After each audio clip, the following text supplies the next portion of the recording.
Bonjour à tous, j'espère que vous allez bien. Bienvenue dans ce nouvel épisode de Day Trading Roadmap. Les plans du jour, aujourd'hui les plans sur les indices avec le DAX, le Nasdaq et le Dow Jones comme tous les jours.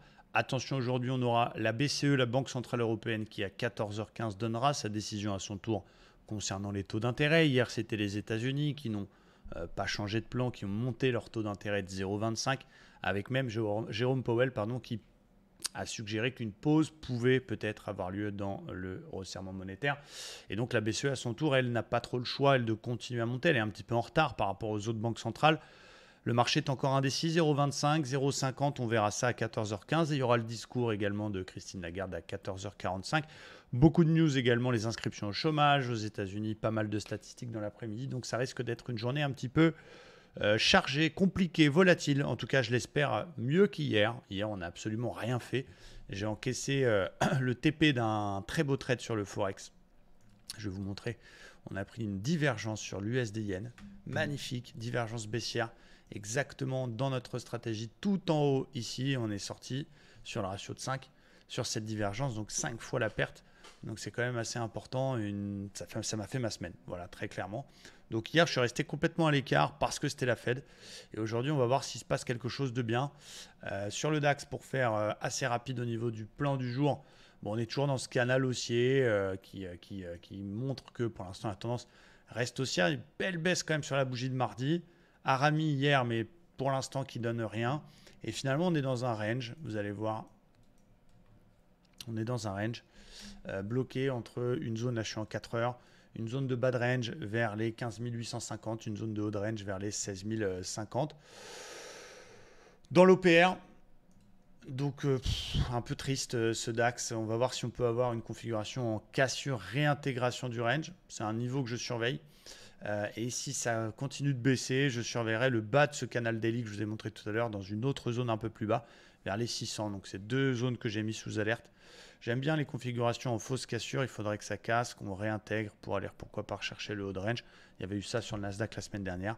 Et si ça continue de baisser, on surveillera les 600, 625 qui est le bas de canal daily que je vous ai montré tout à l'heure. Voilà, là, il y avait une petite bulle ce matin pour les plus agressifs à travailler. Ici, une petite bulle à pesanteur en M15 qui était quand même plutôt sexy, qui n'a pas tout à fait fait son take profit, mais qui a donné, ah oui, ça y est, ça a été touché, pardon, autant pour moi, sur la bougie de 10h30. Donc elle a fonctionné, elle a fait son job. Cette petite bulle à pesanteur, vous les connaissez. Ça donnait quoi en ratio, juste pour calculer? Et je sais que certains membres de l'école l'ont prise. Ça donnait presque ratio de 3. Bon, bah, le job est fait, la journée serait faite avec ça. Aujourd'hui, si vous n'êtes pas dedans, comme moi, si vous n'avez pas de position sur le DAX en cours, bon, voilà, on va se contenter de surveiller ce bad range et peut-être plutôt basculer sur les indices américains avec le Dow Jones, qui est dans une situation pareille, un peu bâtarde. C'est-à-dire qu'il est sous l'oblique daily qui ne passe pas, la résistance ici, qui correspond aussi à un niveau important sur le Standard & Poor's 4200 points qui ne passe pas non plus. Mais en même temps, on a une belle zone, ce que j'appelle une golden zone, c'est une zone d'intérêt où on a fait plusieurs fois support, support, résistance, résistance sur résistance, support. Une zone très travaillée autour des 33 000, 350, 380, 400. Cette grosse zone-là qui m'intéresse, on est obligé, quand on fait de l'analyse technique, quand on fait du chartisme, d'avoir un intérêt pour cette zone. Donc voilà, je la surveille. On a un très beau marteau sur la première bougie de la journée, donc c'était à minuit hors française cette nuit. Et voilà ce que je vais surveiller sur le Dow Jones.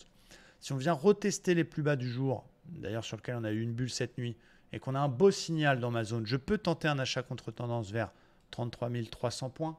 Il va falloir vraiment un super setup. Si ça rebondit avec ou sans moi et que j'échoue, le dos échoue dans une zone intermédiaire, 850 ici, pareil, très travaillé. Vous allez voir, je décale mon graphe. Regardez juste en dessous moi, hop, comme à la météo, hein, je fais les gestes et tout, magnifique.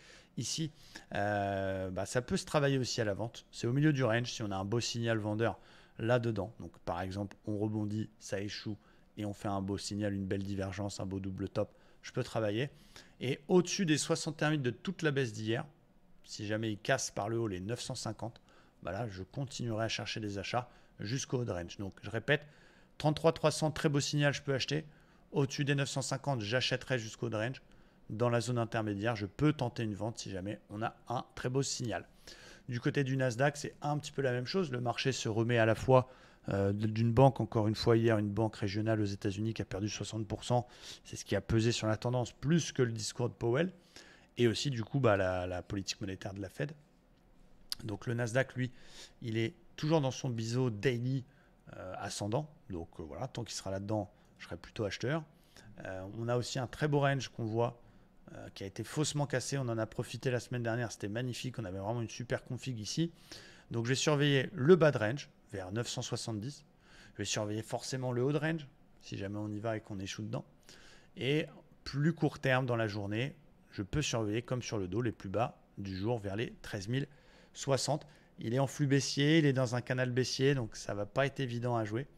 Mais on va surveiller ces grosses zones-là et pourquoi pas tenter un achat pas de range, pourquoi pas tenter une vente haut de range et pourquoi pas un achat un peu plus agressif sur les plus bas du jour vers les 13 060. Voilà pour moi, pour les indices. Donc attention, prudence, beaucoup de stats, une lecture un petit peu plus complexe avec l'analyse fondamentale qui a évidemment pris le dessus. Et donc on va essayer d'être hyper sélectif. J'aimerais bien aller chercher un petit TP de plus cette semaine pour faire une très belle semaine et se relancer entre guillemets pour l'année parce que pour l'instant on est à peu près flat. C'est un peu plus compliqué mais c'est comme ça. Et c'est bien de se dire que c'est compliqué et qu'on ne perde pas d'argent. Donc c'est déjà pas mal. Et puis voilà, j'espère qu'on va avoir encore pas mal de TP sur les prochains jours. Et puis j'espère que ces vidéos vous aident. En tout cas, merci à tous, très bonne journée et à très bientôt.